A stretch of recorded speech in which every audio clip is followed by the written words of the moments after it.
Hari ini saya ingin bicara tentang panggilan ilahi. Kita dipanggil Tuhan dengan bermacam-macam cara.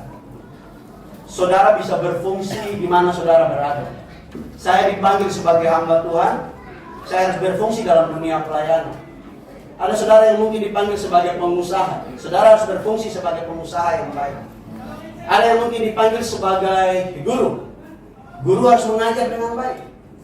Ada yang mungkin dipanggil sebagai karyawan. Nah, karyawan yang harus jadi karyawan yang baik. Atau apapun itu.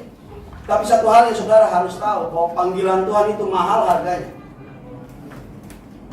2024 tahun lalu, di salah satu kota di Sulawesi Tengah, namanya Sigi. Ada satu keluarga, karena cinta Tuhan, mereka dibakar hidup-hidup. Dan mereka harus kehilangan nyawanya. Saudara tahu bahwa panggilan Tuhan itu gak gampang. Setuju gak? Kalau orang bilang panggilan Tuhan itu gampang, saya mau bilang begini. Bos, doa yang benar.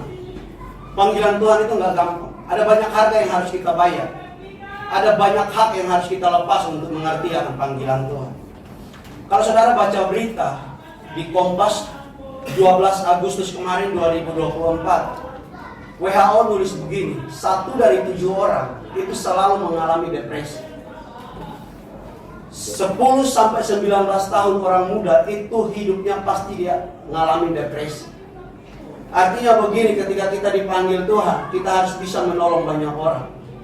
Ada banyak masalah yang akan ada di sekitar kita. Nah, mari kita mengerti akan panggilan Tuhan, sehingga kita dapat berfungsi dengan baik. Saya punya salah satu kenalan di Jakarta. Dia bermitra dengan salah satu badan misi dari Amerika. Mereka punya target setahun itu harus 8.000 orang yang kenal Tuhan. Ada banyak harga yang mereka harus bayar untuk mengerti akan panggilan Tuhan. Mereka harus datang ke desa-desa, mereka harus datang ke kota-kota, hanya untuk menceritakan tentang kebaikan Tuhan. Nah, hari ini saya mau sharing buat saudara, biar setiap kita menyadari panggilan Tuhan dalam hidup kita. Kita mau baca dari Matius pasal 28.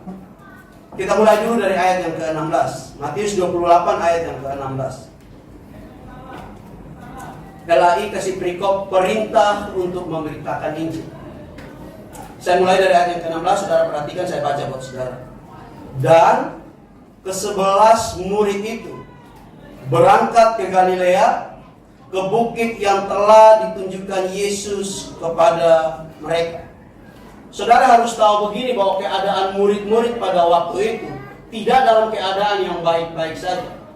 Kalau saudara baca di pasal 27, di mana itu merupakan hari yang sangat menyedihkan dan menakutkan bagi para murid. Karena seorang guru yang mereka cintai harus hilang dari mereka. Seorang yang mereka sayangi, yang mereka sukai karena pengajarannya, karena moralitasnya, karena hidupnya, hilang dari lingkungan mereka. Dan mereka sangat-sangat ketakutan. Bahkan bukan hanya takut, mereka juga ada dalam kesedihan yang luar biasa. Saudara bayangkan, saudara mencintai orang, mengasihi orang, tiba-tiba harus hilang dari kehidupan saudara. Secara manusia pasti kita sedih. Saya percaya bahwa para murid juga pasti mengalami hal yang sama. Tapi di ayat yang kedua, di pasal yang ke-28, ini pun sangat mengagetkan semua mereka. Bahkan kalau mereka nggak mengerti akan panggilan Tuhan, mereka bisa lari dari panggilan Tuhan. Sebab orang yang mereka agung-agungkan ternyata kalah oleh orang-orang Yahudi. Kalah oleh pemuka-pemuka agama. Karena pemuka-pemuka agama orang-orang Yahudi mengambil nyawa orang yang mereka sayangi, yang mereka percaya sebagai raja dalam kehidupan mereka. Nah, pertanyaannya begini, kenapa sih Yesus harus suruh murid-murid ini datang ke Galilea? Saya mau kasih tahu saudara, Galilea membuktikan bahwa Yesus itu punya kuasa. Ketika Yesus ditangkap dan Yesus mau disalib, ada banyak perempuan-perempuan dan para murid itu menangisi kepergian Yesus dan menangisi penderitaan Yesus. Yesus bilang begini, bos, gak usah nangis. Anak manusia itu memang harus mati di tangan orang berdosa. Supaya apa? Supaya orang berdosa ini mengalami pemulihan dari Bapa. Yesus ingin kasih tahu mereka bahwa kamu gak usah nangis. Ya mungkin kita bisa kehilangan secara manusiawi, tapi Yesus bilang begini, anak manusia memang harus mati, tapi pada hari yang ketiga dia akan bangkit. Dan di kebangkitannya itu dia bilang sama murid-murid, nanti kita akan ketemu di Galilea. Jadi Galilea membuktikan bahwa Tuhan Yesus punya kuasa. Kalau hari ini saudara mesti tanya Yesus punya kuasa enggak? Saya mau bilang saudara, jangan lagi bertanya hal itu. Sebab Yesus punya kuasa. Kalau saudara masih hidup sampai hari ini, itu bukti bahwa Yesus mengasihi saudara. Dan itu bukti bahwa Yesus punya kuasa dalam hidup saudara. Amin. Yesus selalu memelihara hidup kita. Cuma sebagai manusia kan kadang-kadang kita suka bertanya. Kita sakit dikit kita nanya, Yesus punya kuasa nggak sih? Kok saya sakit? Saya udah melayani kok masih sakit? Yesus itu punya kuasa, percayalah itu. Apapun keadaan kita, nggak pernah mempengaruhi kuasa Yesus, bos. Lu sakit, bukan berarti Yesus nggak punya kuasa. Bermasalah bukan berarti Yesus nggak punya kuasa. Yesus selalu punya kuasa. Dia harus mati di tangan orang Yahudi. Hanya karena apa? Hanya karena dia mengasihi kita. Makanya hari ini ikut Tuhan jangan main-main. Amin. Lihat kiri kananmu bilang ikut Tuhan jangan main-main. Ayat 17 sekarang, kita baca ayat 17. Ayat 17 firman Tuhan bilang begini, ketika melihat dia, mereka menyembahnya, tetapi beberapa orang ragu-ragu. Menurut saudara wajar nggak? Orang mati udah 3 hari dikuburin terus bangkit, wajar nggak? Kan jemaat di sini nggak dengar semua ya. Wajar nggak nih? Hah? Menurut saudara orang mati 3 hari wajar nggak? Bangkit wajar? Tentu tidak wajar. Ragu-ragu masuk akal nggak? Masuk akal. Oh, mereka lihat Yesus disalib, mereka lihat Yesus disiksa, bahkan mereka menyaksikan Yesus mati di atas kayu salib. Lalu 3 hari kemudian mereka bertemu dengan Yesus. Secara manusia mereka takut, bos. Ragu-ragu wajar. Oh, ini orang mati bangkit. Kalau mati 1 jam bangkit kemudian ya Pak, mungkin orang masih bisa percaya. Tapi 3 hari udah busuk bangkit. Dan saudara harus tahu ini, bahwa bukan hanya Yesus bangkit itu kenapa mengagetkan mereka. Karena dia ada di dalam kubur. Saudara tahu penutup kubur itu, untuk ditutup batu itu nggak bisa 1-2 orang. Butuh banyak orang untuk menutup pintu kubur itu. Tapi yang mengagetkan, orang-orang melihat Yesus sudah nggak ada di kubur. Dan batu itu udah bergeser posisi. Jadi wajar kalau orang takut, wajar kalau orang ragu-ragu, wajar kalau orang nggak percaya. Kadang-kadang ada banyak hal yang buat kita juga nggak percaya. Kadang-kadang ada banyak hal yang kita alami yang membuat kita ragu-ragu. Sebab tidak masuk di logika kita. Tidak masuk di akal sehat kita.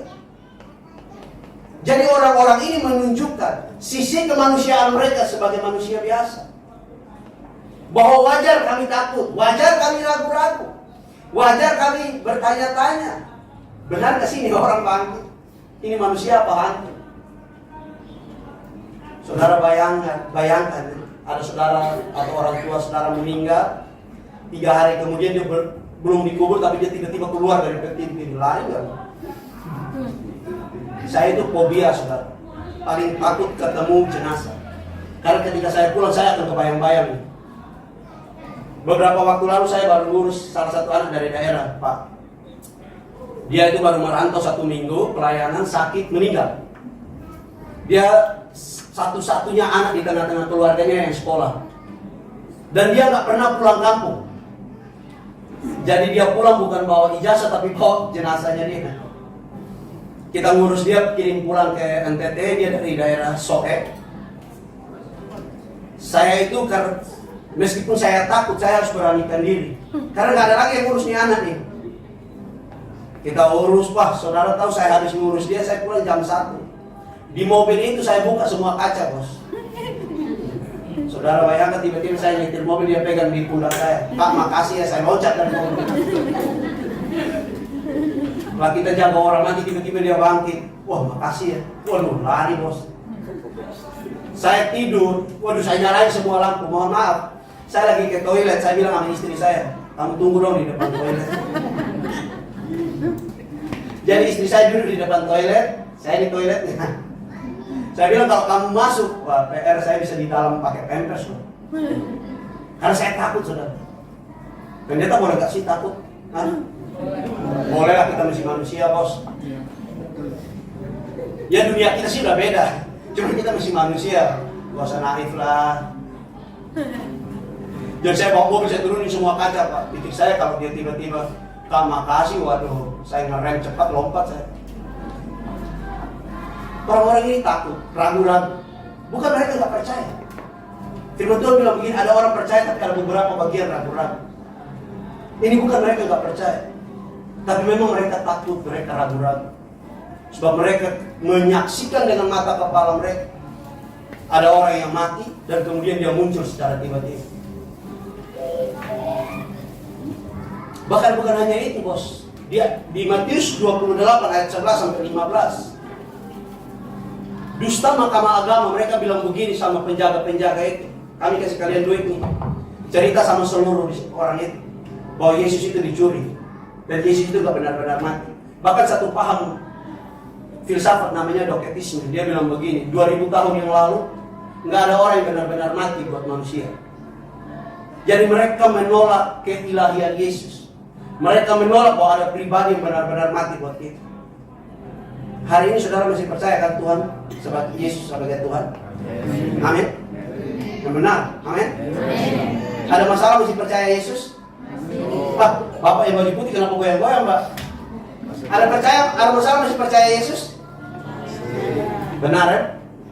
Ada masalah di gereja masih mau datang ibadah? Masih ya? Karena kita nggak bisa menyenangkan semua orang. Benar nggak Pak Gembala? Nggak bisa senangkan semua orang. Nah kalau saudara ikut Tuhan, pakai perasaan saudara PR, bos. Ikut Tuhan nggak boleh dipengaruhi oleh situasi hati. Senang datang ibadah, senang melayani Tuhan. Nggak senang nggak mau lagi ibadah. Nggak senang nggak mau lagi melayani. Nah itu Kristen nggak benar. Kristen yang benar itu harus siap menderita, harus siap melangkah apapun keadaannya. Dan saudara harus tahu ini, panggilan kekristenan itu bukan panggilan biasa, itu panggilan penderitaan. Gak enak kan? Panggilan kekristenan itu bukan panggilan biasa, itu panggilan penderitaan. Ada banyak hal yang harus kita lepaskan. Saya sebagai hamba Tuhan, saya harus meninggalkan istri dan anak saya. Anak saya baru 5 bulan, lagi lucu-lucunya. Tapi sebagai hamba Tuhan saya harus pergi melayani. Apakah saya tidak bertanggung jawab dengan keluarga? Tidak bertanggung jawab juga. Tapi itulah panggilan saya. Mungkin saudara sebagai pengusaha harusnya hari ini buka toko kan? Biasanya minggu rame ya? Nah, ada cici-cici di belakang sih udah begini. Jual besi ya. Hari minggu itu biasanya rame, bos. Tapi kita mau tutup toko sebentar, kita datang melayani Tuhan, datang beribadah. Itu keren. Tuhan suka dengan orang-orang seperti itu. Cuman kadang-kadang kita gak mau bayar harga itu tuh. Karena apa? Kita suka ragu-ragu. Padahal kalau saudara mau tahu, ikut Tuhan. Saya gak bilang begini, lu ikut Tuhan lu diberkati, enggak. Tapi pasti diberkati. Orang jahat aja diberkati Tuhan, apalagi orang baik. Setuju gak? Kita gak benar aja Tuhan berkati loh. Apalagi kita benar. Makanya kan saudara lihat banyak orang kaya yang gak benar, tapi ekonominya luar biasa. Duitnya itu bertambah-tambah terus, gak pernah miskin loh. Tapi ada orang yang ibadah dengan Tuhan sungguh-sungguh, susahnya minta ampun. Sehari harusnya makan 3 kali, dia sekali doang. Tapi kalau imannya tetap kuat, itu karena punya. Terlepas dari semua itu, saudara, Matius itu membuka satu fakta begini, bos. Bahwa untuk percaya sama Tuhan, untuk totalitas sama Tuhan itu bukan suatu hal yang mudah. Jadi Matius sedang ngomong sama kita begini, jadi orang Kristen, percaya sama Tuhan total, itu bukan suatu hal yang gampang untuk dilakukan. Pendeta nanya, percaya Tuhan? Semua akan jawab, ya percaya Tuhan. Lalu sakit percaya enggak? Belum tentu, bos. Istri ngoceh-ngoceh, masih enggak sayang istri? Pak, kayaknya bapak-bapak kan lebih banyak nih. Bu, masih sayang bapak enggak? Kalau bapak suka ngorok? Hah? Masih ya? Ngorok mah enggak ngaruh lah ya. Ngorok mah enggak ngaruh lah. Sampai udah sayang suami gara-gara ngorok sih PR punya. Harus baptis ulang, baptisnya terbalik lagi. Udahlah, kalau udah janji nikah setia aja. Jadi kemarin baru habis ngajar anak-anak muda di JKI, Pak. Saya bilang sama mereka, bos, nikah itu nggak gampang. Saya sih baru 1 tahun Pak nikah, belum lama. Cuman ombaknya udah mulai kerasan. Apalagi yang 20 tahun, 15 tahun. Lu lagi. Tidur dia, bangun dia, makan dia, belum bau ketek lagi. Waduh, kayak hujan. Tapi jangan cerai gara-gara bau ketek loh.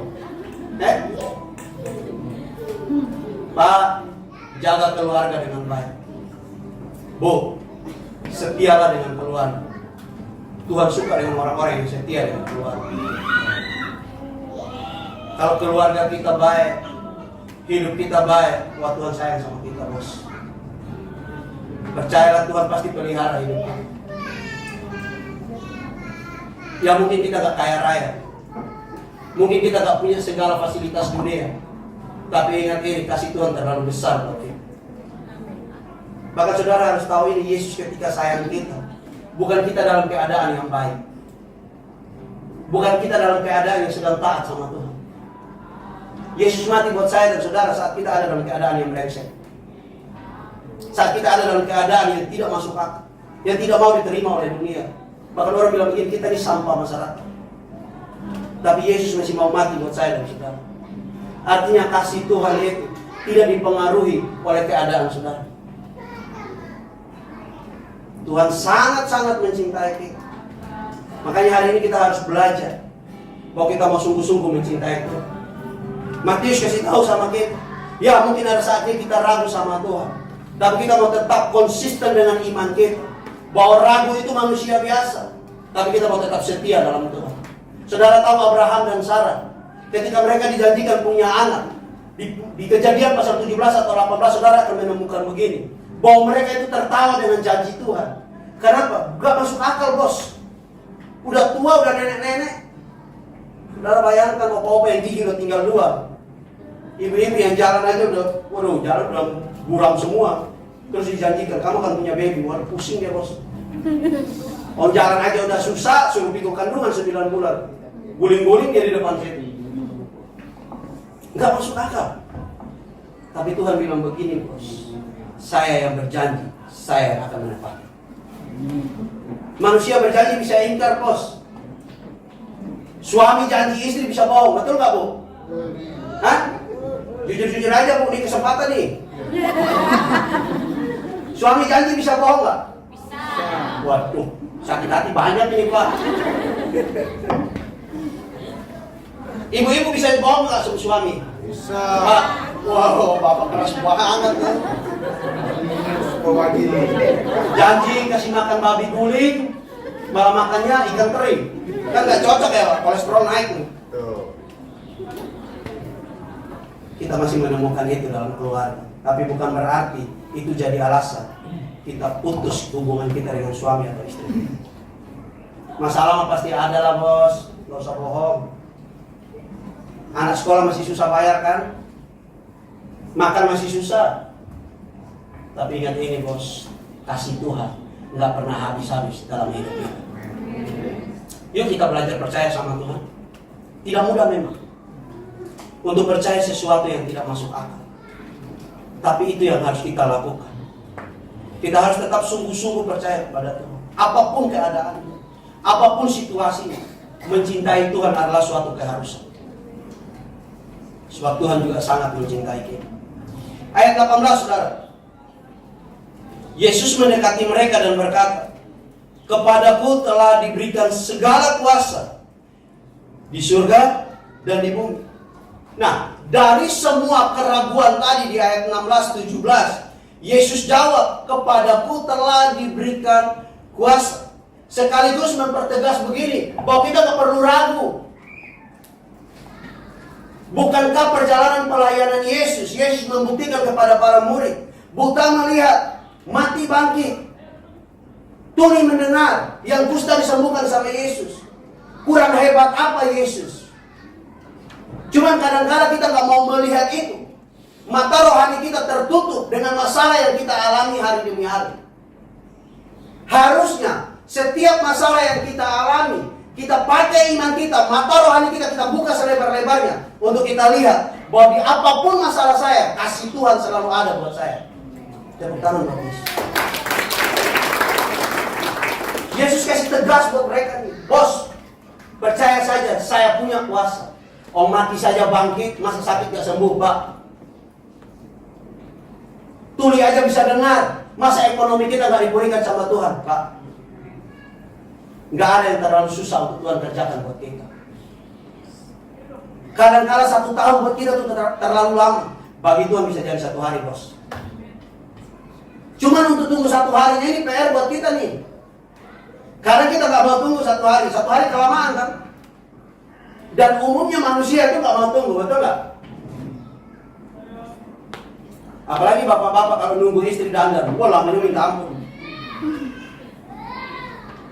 Dia udah gosok bedak kiri, kurang pas dihapus lagi. Tisu basah dihapus, gosok lagi yang kanan. Kurang cocok dihapus lagi. Pakai lipstik merahnya kurang dikit dihapus lagi dikit. Menunggu itu gak gampang, Pak, Bu. Tapi percayalah, Tuhan gak akan pernah tinggalkan. Yesus bilang begini, kepadaku telah diberikan kuasa. Apakah Yesus tidak punya kuasa sebelumnya? Enggak. Yesus punya kuasa. Ia adalah Tuhan dan ia juga adalah manusia. Saudara harus tahu begini, bahwa untuk menebus orang berdosa harus ada manusia berdosa. Harus ada manusia yang tak berdosa untuk menebus orang berdosa. Pertanyaannya, semua manusia ini kan berdosa, setuju tak? Siapa yang mau mati buat kita orang berdosa? Kalau kita berdosa juga, Allah harus datang, tinggalkan semua kenyamanan hanya untuk membantu manusia berdosa pulih dari keadaan hidup. Kalau itu saja Tuhan kasih, bos, percayalah, nggak ada masalah yang terlalu besar buat Tuhan. Kuncinya itu dipercaya. Mau nggak kita percaya sama Tuhan? Kalau kita nggak percaya, kita nggak akan pernah melihat kebaikan Tuhan. Tapi kalau kita percaya, kita akan bisa melihat kebaikan yang Tuhan sediakan buat saya dan saudara. Hal yang kedua saya mau bilang begini sama saudara. Ketika Tuhan bilang begini, kepadaku telah diberikan kuasa di surga dan di bumi. Seolah-olah Yesus sedang ngomong begini, saya kan udah punya kuasa. Saya mau kasih sama kamu. Siap nggak terima kuasa Tuhan? Nah, kadang-kadang kita nggak siap, bos. Kita langsung bilang begini, Tuhan nggak ada, kuasa Tuhan nggak ada. Tuhan udah mau kasih kuasa sama kita. Siap nggak kita terima kuasa? Kuasanya ada di tangan Tuhan. Tuhan bilang begini, tanganmu siap nggak? Hidupmu siap nggak terima kuasa Tuhan? Makanya banyak orang sakit dia nggak bisa berdoa, bos. Ada banyak orang susah nggak mau berdoa, kan dia nggak sadar bahwa Tuhan sediakan kuasa. Tapi kalau kita sadar bahwa Tuhan kasih kuasa sama kita, bos, apapun, kita bisa datang sama Tuhan dengan sendirinya. Minta sama Tuhan tolong kita. Jangan minta tolong sama orang, Pak. Orang akan terbatas bantu kita. Apalagi kita minta tolongnya sering-sering kan. Nah, kita kebangetan. Ada banyak orang datang, Pak minta 100 dong. Dikasih 100, besok datang lagi 100 dong. Besok saya kasih 1000 dah. Kan orang kalau ditolong kadang ngelunjak juga. Udah ditolong sekali, maunya 2 kali. 2 kali, 3 kali gak balik-balik. Jangan suka minta-minta sama orang, Pak. Jangan suka berhutang sama orang. Minta sama Tuhan. Tuhan sanggup memberi berkat itu, Pak. Tuhan punya segalanya. Seluruh isi dunia ini punya Tuhan. Minta sama Tuhan. Tuhan pasti kasih buat saya dan saudara. Saudara suka dengan kata ini? Terakhir. Hah? Suka? Ayat 19 ayat 20. Saudara baca ya, ayat 19 ayat 20. 1, 2, 3. Karena itu pergilah, jadikanlah semua bangsa milikku, dan baptislah mereka dalam nama Bapa dan Anak dan Roh Kudus. Dan ajarlah mereka melakukan segala sesuatu yang telah kuberitakan padamu, dan tetaplah aku menyertai kamu senantiasa sampai pada akhir zaman. Saya itu kan pelayanan suka dengar orang kalau ngomong kata terakhir yang ngantuk bisa bangun.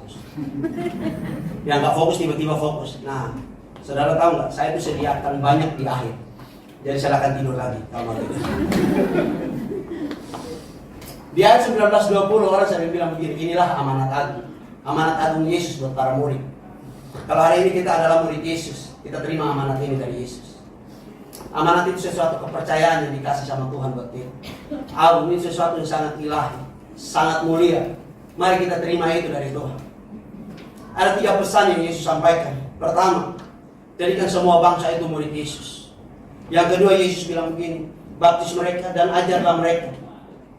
Yang ketiga, Yesus bilang, biar ajar mereka untuk melakukan apa yang saya mau, bukan yang kamu mau. Kita mulai satu-satu, Pak. Jadikanlah semua bangsa murid. Saya mau kasih tahu begini, ikut Tuhan, kita nggak boleh punya agenda lain. Sebagai hamba Tuhan, kita harus melakukan apa yang menjadi agenda Tuhan. Kalau orang melakukan agenda lain, berarti dia bukan taat sama Tuhan. Dia lebih taat pada dirinya sendiri. Jadi ikut Tuhan, kita nggak boleh punya agenda lain. Cukup kita punya agenda Tuhan, lakukan apa yang Tuhan mau dalam hidup kita. Kalau Tuhan bilang begini, bos, jadi orang Kristen yang taat. Itu agenda Tuhan. Kalau Tuhan bilang begini, jadi orang Kristen yang setia. Itu agenda Tuhan. Tuhan bilang begini, jadi orang Kristen yang bisa melayani Tuhan. Layani Tuhan, itu agenda Tuhan. Bukan agenda gereja. Agenda Tuhan yang Tuhan titipkan dan hamba Tuhan lewat gereja. Bahkan bisa lewat keluarga kita. Jadi kita harus hidup melakukan apa yang menjadi agenda Tuhan. Nah, saya mau bagi sedikit buat saudara tentang konsep murid, bos. Saudara tahu gak, sadar gak sadar, kita itu semacam prototipe. Contoh. Teladan yang Tuhan pilih. Makanya Yesus bilang begini sama para murid, pergi. Jadikan semua bangsa murid. Yesus ingin mulai dari para murid. Baru sampai pada generasi kita. Nah, kalau hari ini kita masuk dalam kelompok murid, mari kita lakukan itu. Kita ini prototipe. Ketika kita salah, orang-orang yang senang dengan kita akan salah semuanya. Saudara sebagai hamba Tuhan, saya sebagai hamba Tuhan, kalau saya ajar salah, saudara yang duduk mendengar bisa salah kalau saudara gak teliti. Makanya hari ini Pak, Bu, udah deh, jangan suka nonton YouTube yang enggak. Saudara bisa jumpai banyak pendeta di YouTube. Pertanyaannya cuma satu. Menurut saudara ajarannya benar atau enggak? Saya nggak bilang saya paling benar, enggak. Tapi saudara harus selektif. Udah deh, kalau bertumbuh di sini jangan pindah-pindah. Tadi saya tanya Pak Gembala, Pak, di sini berapa banyak gereja? Ada sekitar 5 ya Pak ya? Saudara 6. Saudara bayangkan kalau saudara pindah-pindah gereja, hari ini di sini, besok sakit hati lu pindah di sana. Besok lagi sakit hati lu pindah di sana. Yang bermasalah itu diri kita, bos. Bukan gerejanya. Bang. Jangan suka pindah-pindah gereja. Pindah-pindah gereja nggak menjadikan kita makin rohani, makin kacau. Setuju Pak? Saya sih nggak ada pesan sponsor dari Pak Gembala. Itu saya mau kasih tahu saudara. Jangan suka pindah-pindah gereja. Semua gereja sama aja. Yesusnya yang keren ya Pak, gue. Tapi saudara harus selektif menerima ajaran. Saudara harus selektif menerima firman. Biar apa? Biar kita hidup berdasarkan akan firman itu. Kan kita percaya firman yang kita dengar itu adalah terang hidup. Kita percaya bahwa firman yang kita dengar itu sebagai pelita dalam perjalanan hidup kita. Dan kita harus dengar firman dengan baik. Kenali firman itu dengan baik. Makanya kita hidup juga harus setiap hari harus belajar firman. Supaya apa? Supaya menguatkan iman percaya kita kepada Yesus. Saya bilang kemarin sama orang-orang di JKI, saya bilang begini, bos, keadaan dunia sekarang itu tidak baik-baik saja. Orang muda cari kerja susah. Ijazah S1 bertebaran di seluruh Indonesia ini, bos. Lu S2 aja nggak pakai, apalagi S1. Artinya hidup itu nggak gampang, saudara. Karena itu kita mau sungguh-sungguh dengan Tuhan. Kita mau setia itu Tuhan. Tuhan pasti siapkan yang terbaik buat orang-orang yang takut akan Tuhan. Amin. Matius 5 ayat 20. Yesus pernah bilang sama murid-murid begini, bahwa hidup seorang murid harus lebih benar dari ahli-ahli Taurat dan orang-orang Farisi. Ini konsep murid, bos. Ahli-ahli Taurat dan orang Farisi mengerti semua kitab Taurat. Mereka bisa ajar setiap hari, tapi satu hal yang mereka nggak bisa, melakukan apa yang mereka ajar. Jangan sampai kita sebagai orang Kristen ngerti kejadian sampai Wahyu, bahkan kamus Alkitab pun kita hafal. Dan ketika kita punya masalah, lupa semua kejadian sampai Wahyu. Yang kita ingat tetangga kita yang bisa tolong kita. Padahal belum tentu. Yesus bilang sama para murid, hidupmu harus lebih baik bos dari ahli Taurat dan orang Farisi. Orang harus bisa melihat kita apa adanya. Sebagai hamba Tuhan kita berdiri di depan, hidup kita harus sama ketika kita ada di belakang layar.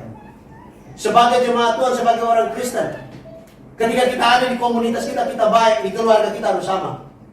Ada orang bisa baik di komunitasnya, ketika dia pulang keluar ke tampar istri loh. Ada yang suka pukul istri di sini? Oh enggak ada ya? Baik semua. Ibu aman ya? Amin, amin. Oh, aminnya kencang banget ya. Amin, aman. Hidup kita harus sesuai dengan apa yang kita katakan. Hidup kita harus sesuai dengan apa yang Tuhan mau. Jangan sampai kita jadi Kristen KTP bos. Udah banyak Kristen KTP, cukuplah. Gak usah tambah kuota lagi. Yesus bilang begini, kita ini terang dan garam dan terang dunia. Kalau saudara baca Matius 5 ayat 13, ketika garam dan terang itu gak berfungsi, dibuang dan diinjak orang bos. Kalau kita sebagai orang Kristen gak berfungsi, selesai hidup ini. Tuhan ini kasih kita semua potensi, tapi kalau kita gak manfaatkan potensi itu dengan baik, mati. Makanya kita harus jadi garam dan terang dunia. Di mana kita harus jadi garam dan terang dunia? Di keluarga. Orang yang ada paling dekat dengan kita, di situ kita jadi garam dan terang. Nggak usah jauh-jauh, saya mau jadi garam dan terang di gereja. Nggak usah jauh-jauh Pak, di rumah dulu deh. Nggak usah jauh-jauh, sama istri dulu bos. Sama suami dulu, sama anak-anak dulu.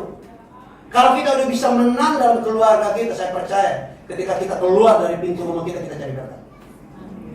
Tapi kalau di rumah udah gagal, masuk keluar makin kacau. Nggak usah pura-pura, bila saya keren di rumah Allah. Bohong. Jangan pelit. Jadi murid itu jangan pelit. Bukan soal uang bos. Yesus pernah bilang begini di Matius 5 ayat 42 sama murid-murid. Kalau ada yang minta kamu kasih. Ciri khas orang Kristen itu penuh kasih. Jangan pelit bos untuk mengasihi orang-orang yang ada di sekitar kita. Jangan pelit mengasihi keluarga kita. Jangan pelit mengasihi orang-orang yang minta tolong sama kita. Soal lain kalau dia motivasinya jelek, soal lain. Tapi paling enggak kita menunjukkan kasih Tuhan buat orang-orang yang ada di sekitar. Orang akan bangga ikut Tuhan ketika mereka menyaksikan kasih Tuhan. Sorry, sebelum saya lanjut, saya sampai menit ke berapa nih? Sampai jam berapa Pak? Ya Pak? Silakan ya, wow. Jam 12 masih lama bos. Habis ini kita makan babi guling dah. Hah? Ada yang jual babi guling di sini? Nggak ada ya? Kita harus penuh kasih. Itu konsep murid. Di Matius 5 ayat 22 sampai 23, Yesus pernah ngomong begini bos. Sebelum kamu melayani Tuhan, kalau hidupmu, hatimu nggak beres dengan keluargamu, jangan dulu. Pulang damai dulu. Kadang-kadang Yesus nggak butuh persembahan kita. Mohon maaf, kadang-kadang Yesus nggak butuh pelayanan kita. Yang Yesus butuh hidup kita beres dulu. Gak usah jauh-jauh mau pelayanan Pak, Bu. Ini harus beres. Hubungan kita harus beres. Maka Yesus bilang begini, kalau kamu masih ada masalah dengan keluarga, pulang beres dulu. Baru kamu datang melayani. Karena kalau kita nggak beres pelayanan kita, itu pencitraan. Setuju? Saudara bisa lihat banyak hamba Tuhan jatuh bergeletak di bawah mana-mana. Saya sebagai hamba Tuhan, saya selalu merimain diri saya. Jangan sampai saya melakukan kesalahan yang fatal. Karena yang kita jual ini mulut ini bos. Fatal selesai, lu mau ngomong baik dulu gak akan percaya.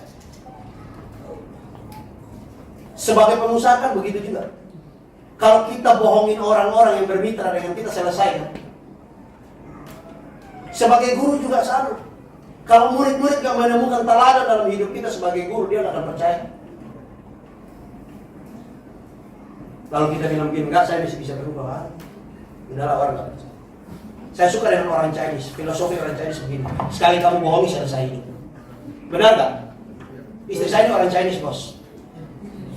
Hitam-hitam begini, laku gua sama dia. Jangan main-main. Hamba Tuhan doanya keras. Saudara mau saya cerita soal istri saya, kan PR nanti panjang lagi. Ntar sore nggak ada kegiatan datang ibadah loh, masih sore kita ketemu lagi. Jam 5 ya Pak. Saya kan lihat muka-muka saudara kan minggu tutup toko. Ya udah sore datang lagi. Ya, sore datang lagi nih. Nanti besok buka tokonya Senin aja. Saudara tahu zaman perjanjian lama orang nggak kerja loh hari Sabat. Jangan main-main.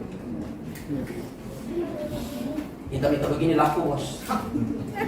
Makanya orang hitam jangan minder. Saya ini dari kampung, dari Pulau Palu Selatan, dari Indonesia, namanya Pulau Rote. Lihat pesawat aja belum tentu saya tahu sekali. Ada dari Rote di sini. Kenapa jadi kita ketemu di sini bos?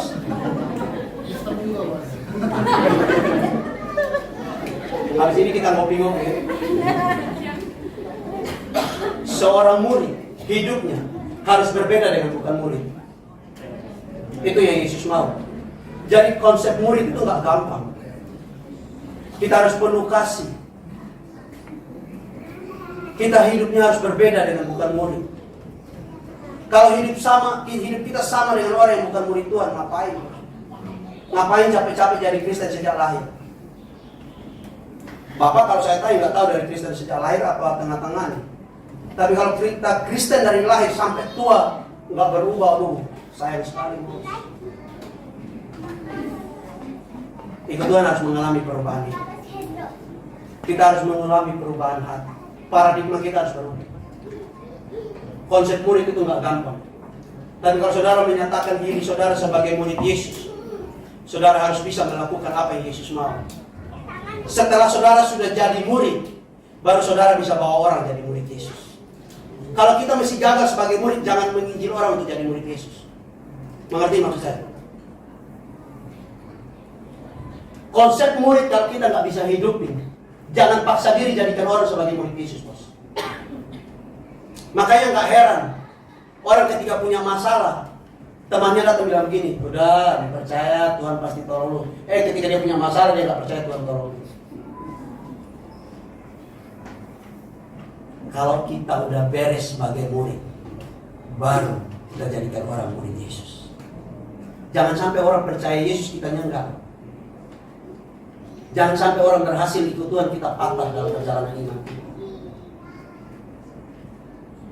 Pak, kita nggak usah jauh-jauh Pak. Jangan ajar anak kita begini. Kamu bisa seperti Bapak. Kalau Bapak nggak beres PR Pak. Anak ini akan lihat bahwa Bapak saya brengsek nih, orang PR Pak. Wah, ibu saya nggak benar di PR nih. Jangan jauh-jauh, jadilah teladan. Kalau saya mau gambarkan semuanya, saya cuma pakai satu kata, teladan. Sebab Yesus sudah menjadi teladan buat saya dan saudara. Ketika kita sudah mengerti konsep murid dengan baik dan benar, bahkan nggak hanya mengerti, kita menghidupi dan kita melakukan dalam hidup kita. Saya percaya bahwa kita untuk menjadikan orang sebagai murid Yesus gampang. Nah, ini saya mau bagi buat saudara cara untuk menjadikan orang sebagai murid Yesus. Firman Tuhan bilang begini, pertama, pergilah. Saudara kalau baca di Alkitab, mulai dari ayat 19 Pak. Ada kata di sini, pergilah. Itu satu kata yang aktif. Itu kata perintah. Pergi saudara bisa melakukan banyak hal untuk melayani Tuhan, untuk menjadikan orang sebagai murid Yesus. Kita yang punya usaha, di mana kita harus jadikan orang sebagai murid Yesus? Ya di tempat usaha kita. Sebagai pemimpin sebuah perusahaan, kita jadi contoh. Kita jadi teladan. Sebagai orang tua, kita jadi contoh. Sebagai suami, sebagai istri, jadi contoh. Sebagai anak, kita jadi contoh. Dimanapun kita berada, kita harus jadi contoh. Jadi Tuhan suruh kita pergi untuk jadi contoh. Bukan pergi untuk jadi batu sandungan. Ada banyak orang pergi jadi batu sandungan, bukan jadi contoh. Makanya gak heran banyak orang gak mau kenal Yesus. Sebab apa? Yang orang lihat itu jadi batu sandungan. Tapi kalau kita jadi contoh, kita jadi teladan, ada banyak orang ikut Tuhan yang sungguh-sungguh. Sebab apa? Mereka lihat kita ini baik dan benar. Orang baik belum tentu benar. Kita harus pergi jadi contoh. Kalau kita jadi contoh gampang Pak. gampang. Tapi kalau kita nggak jadi contoh, susah. Yang kedua, harus baptis. Mungkin saudara sebagai hamba Tuhan nggak bisa baptis, sebagai jemaat nggak baptis, orang bisa kenal Pak Yon. Pak, ini ada orang yang mau kenal Tuhan. Nanti itu Pak Yon ngurus baptis. Untuk jadi murid, itu persyaratan, bos. Yang ketiga, ajar. Apa yang saudara mau ajar kalau saudara nggak pernah belajar dengan benar? Tapi kalau kita belajar dengan benar, kita bisa ajar dengan benar. Makanya mohon maaf Pak, Bu, saya nggak suka kalau orang-orang nggak belajar firman terus dia gampang jadi pengkhotbah. Saudara tahu kalau dia gampang jadi pengkhotbah, yang dia cerita neneknya, opanya, bapaknya, istrinya, anaknya, semua diceritain. Habis baca Alkitab dia mulai bercerita tentang semua keadaan hidup. Bos, di mimbar ini bukan pakai untuk cerita diri kita, harus cerita tentang Tuhan. Makanya saya kemana-mana pun melayani Pak, saya nggak pusing, besok undang nggak pusing. Kalau firman itu keras, kita harus ngomong dengan keras. Karena kalau kita punya motivasi lain, kita akan jaga perasaan yang undang kita. Bisa-bisa ajaran firman yang benar kita nggak ajarkan. Hanya karena apa? Karena saya hanya ingin menyenangkan orang yang undang saya. Pak Yoci nggak ada kasih sponsor sama saya sih, bos nggak boleh khotbah ini. Ya Pak Yon bilang sikat aja udah. Saya WA Pak Yon, Pak harus khotbah apa? Oh sikat aja. Apa yang Tuhan mau ngomong? Wah saya sikat aja dah. Kan gembalanya yang suruh. Suka nggak suka kan itu nanti saudara protes deh ke gembala. Jangan undang lagi si hitam itu. Nggak apa-apa. Itulah firman yang kita harus dengar dan harus terima. Kita harus berani pergi untuk mengajar orang-orang kenal tentang Yesus. Saya punya satu ministry di Jakarta, namanya Bidelai. Kami itu melayani orang-orang yang ada di penjara di kelas 1 Tangerang. Kami MOU dengan Lapas Tangerang kelas 1. Saya sebelum ke sini tanggal 21 September kemarin kita harus pelayanan di penjara. Saya tuh kalau sedih Pak, karena saya datang jemaat itu selalu nambah. Artinya kejahatan makin. Kalau di gereja begini jemaat tambah, kita bersyukur bos. Di penjara jemaat tambah, kita harus sedih. Jangan suka cita loh di penjara, kasihan. Di situ tuh banyak orang yang terlibat dalam pembunuhan dan kasus-kasus yang besar. Tapi saya kasih pesan sama mereka, udah gak usah salahkan dirimu, berubah aja. Tuhan sayang kok sama kamu. Gak ada orang yang terlalu berdosa yang gak bisa dipulihkan sama Tuhan kalau dia mau. Gak ada orang yang terlalu hancur yang gak diterima sama Tuhan kalau dia mau. Cuman kadang-kala kita merasa hancur, kadang-kala kita merasa terlalu berdosa, makanya kita takut datang sama Tuhan. Ingat ini Pak, Bu, Tuhan itu penuh kasih, penuh sayang. Dunia bisa tolak kita, keluarga mungkin gak anggap kita, tapi ingat ini, ada satu pribadi yang selalu menerima kita, Yesus Kristus Tuhan kita. Dia gak pernah tolak kita, dia selalu sayang sama kita. Apapun keadaan kita, kalau kita mau datang sama Tuhan, Tuhan selalu mendengar dan mau menerima kita. Ministry kami gak hanya di penjara, kami juga melayani anak-anak yang ada di kolong jembatan. Sebulan sekali saya dan teman-teman saya tuh anak-anak muda masih kerja semua, dari Nias, dari Batak. Kita tuh ada komitmen bahwa sebulan sekali kami harus beli nasi 100 box, 100 kotak untuk kami bagi-bagi buat mereka. Kami gak cerita soal Yesus, kami hanya mau datang berbagi kasih buat mereka. Nanti kalau mereka tanya baru kita cerita. Tapi kalau enggak ada apa-apa, kami hanya mau bagi aja. Kami konsisten tuh. Dari Februari saya bentuk ministry ini sampai hari ini, Februari tahun ini. Sampai hari ini kami belajar komitmen. Anggota kita nggak banyak, cuma 10 orang, anak-anak muda semua, kecuali saya yang udah married. Tapi saya ajar mereka begini, selagi muda pakai hidup itu untuk jadi guna buat Tuhan. Karena orang muda itu gesit gerakannya. Di sini anak-anak muda banyak nggak? Harus semangat untuk Tuhan terus. Kita itu fondasi, kita itu tiang gereja. Kalau anak muda semangat, orang tua lihat senang pasti. Amin. Amin. Jangan jadi orang muda yang kacau dah. Udah kacau itu berat bos. Hidup lu gak kemana-mana kalau lu kacau. Mabuk keren, alah apanya yang keren.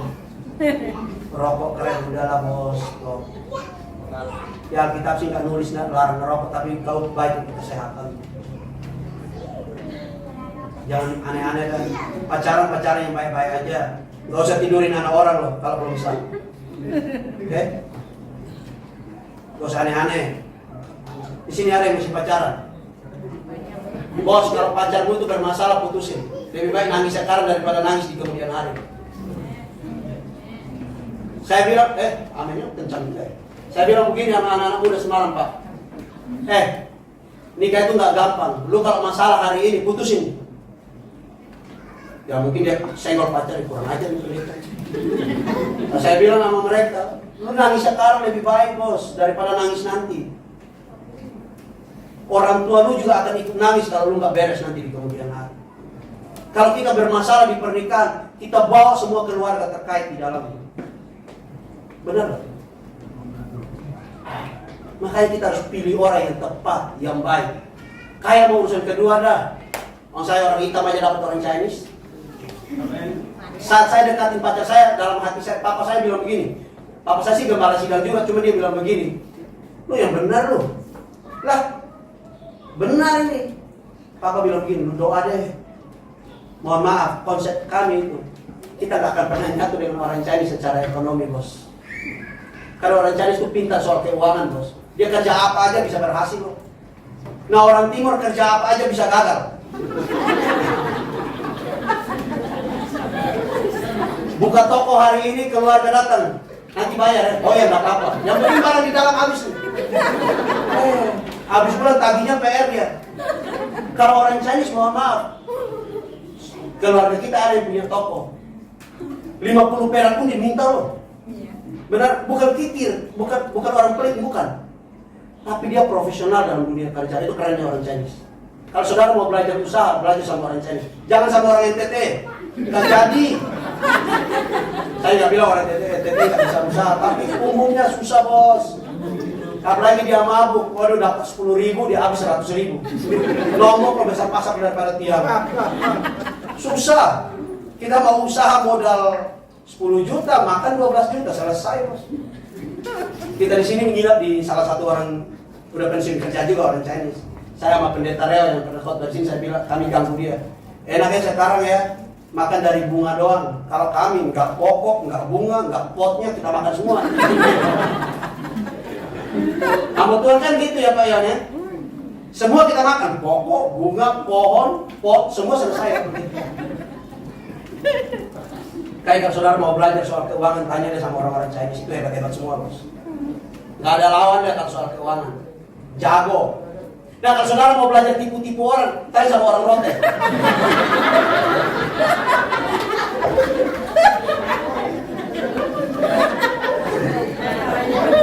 Tapi saya udah bertobat. Yang nggak bertobat aja kalian tanya.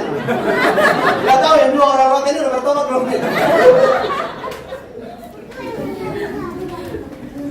Ada satu pepatah cukup menarik di rote bos.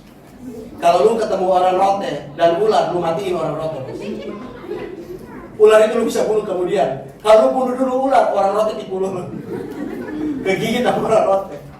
Makanya waktu saya pacaran Februari tanggal 2022 saya pacaran Februari.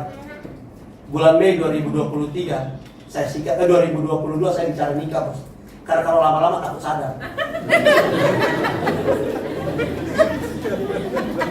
Ya saya pacaran cuma 3 bulan Pak. Tapi prinsip saya begini Pak. Nih yang belum nikah saya kasih tahu ya. Lu kalau pegang kepala ekor ngikut.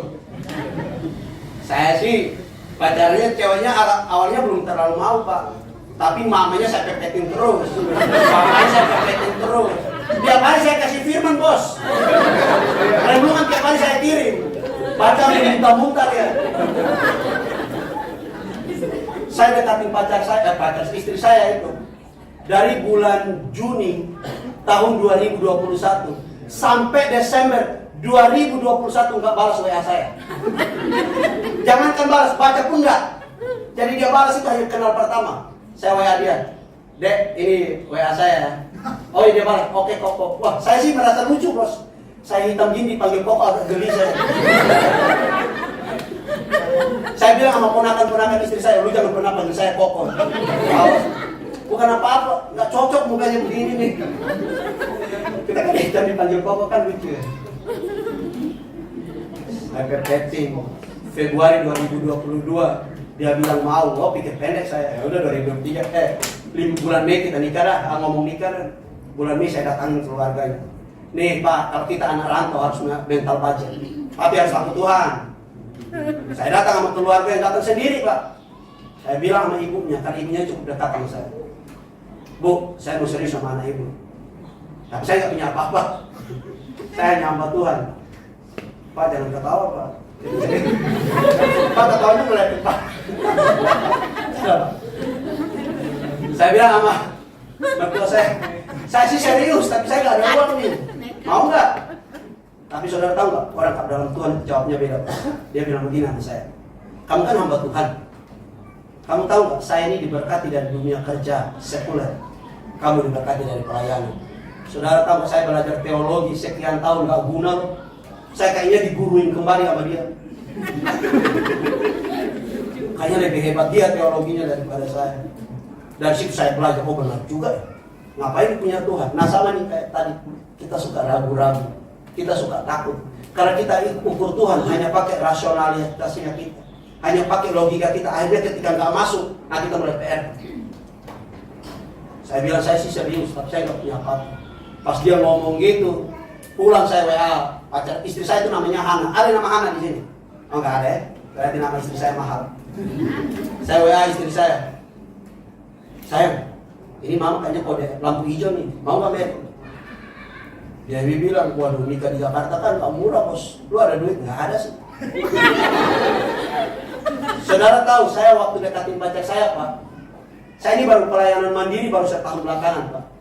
Selama itu saya sebagai full timer di gereja. Saya ngomong gaji nanti ya enaknya lagi direkam ya. Nggak enak kan. Ya gaji saya nggak seberapa lah. Untuk hidupin pacar saya nggak mungkin bos. Motor saya mesti kredit. 1 bulan sebelum pacar saya jawab iya, saya lunasin motor saya jual. Karena teman saya racunin saya begini. Kalau kamu pacaran sama orang di Jakarta, kamu ajak makan, ajak nonton, kasih bunga. Tahu bunga kan? Bunga benaran bukan bunga apa? Bunga benaran. Saya ikut caranya. Saya ajak nonton, beliin bunga. Saya jual motor saya itu 9.800.000. Saya udah habis 5 juta Pak, belum jawab iya sama dia. Wah, saya sih udah 34.800.000. Saya kan pelayanan pakai motor Pak. Saya pikir waduh, kalau motor nggak ada, kan saya nggak bisa pelayanan, perginya susah. Angkot sih bisa, cuma ya PR Pak, kita kesana kemarinya susah. Saya DP lagi motor Pak, udah habis lunas kredit, saya kredit lagi. Saya beli lah motor Beat Pak, kredit 1.800.000, sorry 2 juta saya bayar. Udah sisa 2.800.000 dalam hati saya, kalau lu nggak mau juga kebangetan. Saya akan minta balik ya, saya udah pernah kasih. Saya hampir setiap minggu kasih bunga Bu. Ada nggak ada hari raya saya kasih aja bunga. Dia sampai saya stres sendiri kayaknya. Terus saya pikir juga apa istri saya otaknya agak benar nggak ya? Kok dia bisa mau aja sama saya? Saya kasih bunga tiap minggu. Pokoknya lu mau hari raya Valentine kayak nggak ulang tahun tetap ada bunga. Tulisan saya, semangat kerja saya. Wah keren nggak? Kelopak-kelopak bos. Lu kalau pintar udah kena cinta, pintar jadi bego lo. Tai kambing rasa coklat, betul nggak? Pengalaman ya? Karena kalau kita udah jatuh cinta konyol bos. Nah hati-hati nih, anak-anak muda ya hati-hati. Saya berusaha sedemikian rupa mau merit bos. 2023 nikah. Saya mau bagi kesaksian buat saudara. Nikah di Jakarta nggak gampang, nggak murah Pak. Saya nggak ada duit, saya sebagai hamba Tuhan. Tapi saudara tahu saya bisa nikah dengan baik, selesai dengan baik. Apakah saya hebat? Enggak. Punya uang? Enggak. Tapi Tuhan selalu buka jalan. Amin. Makanya bangun hubungan itu dengan baik. Jangan pakai nafsu bangun hubungan. Nggak jadi tuh. Pak, kalau punya anak cewek, seleksi betul Pak yang mau datang nikah sama anak kamu. Bapak yang belakang ini anak cewek ada Pak, hati-hati Pak. Kalau ada anak cowok juga jangan gampang bos kasih sama anak cewek orang. Seleksi baik-baik. Sekarang yang kacau bukan hanya cowok, cewek pun bisa kacau bos. Jangan main-main loh. Harus seleksi. Tapi kalau bangun hubungan itu dengan baik, Tuhan pasti berkati hubungan kita. Dan itu yang saya bangun sama istri saya. Kita jaga hubungan kita dengan baik. Dari pacaran, mohon maaf, saya gak sembarang bos. Nama Tuhan, saya gak sembarang. Saya tahu bahwa saya ini gak bisa masuk dalam kalangan mereka. Tapi paling gak, kalau saya datang dengan baik, orang pasti terima saya. Udah miskin, susah, belagu, orang pasti gak senang. Ya gak Pak?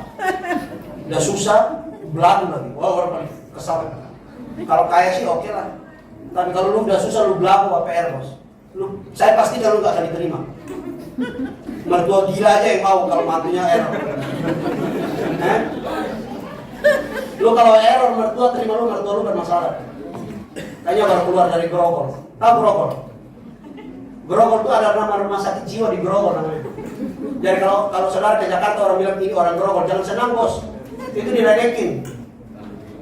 Nah, jadi kalau orang tua terima mantu yang error, nah itu kayaknya dari Grogol. Yuk, kita belajar setia itu. Apa yang kita katakan harus sama dengan apa yang kita lakukan. Dan yang terakhir saya mau bilang begini, kalau saudara baca di ayat 20. Coba ayat 20, ini kita benar-benar terakhir. Ini terakhir Pak. Ayat 20. Nah, saudara perhatikan baik-baik kalimat ini. Aku menyertai kamu sampai akhir. Kami tetap semangat di dalam mengiringkan Engkau Bapa. Kami berdoa juga untuk pemberian dana gereja di tempat ini Tuhan. Kami percaya di dalam Engkau tidak ada yang mustahil, dan Tuhan sudah menyediakan dana dan biaya yang kami butuhkan Tuhan. Terima kasih Tuhan. Kami berdoa juga untuk pemilihan pilkada pada Oktober nanti Tuhan. Engkau memberkati, memberikan keamanan, ketentraman Tuhan, dan juga untuk bangsa dan negara kami Tuhan. Kau tetap memberikan keamanan dan ketentraman. Terima kasih Bapa. Sebentar kami akan memberikan persembahan Tuhan. Berkati setiap tangan-tangan yang memberi. Dan pujilah nama Bapa, kami sudah berdoa dan mengucap syukur. Haleluya. Amin.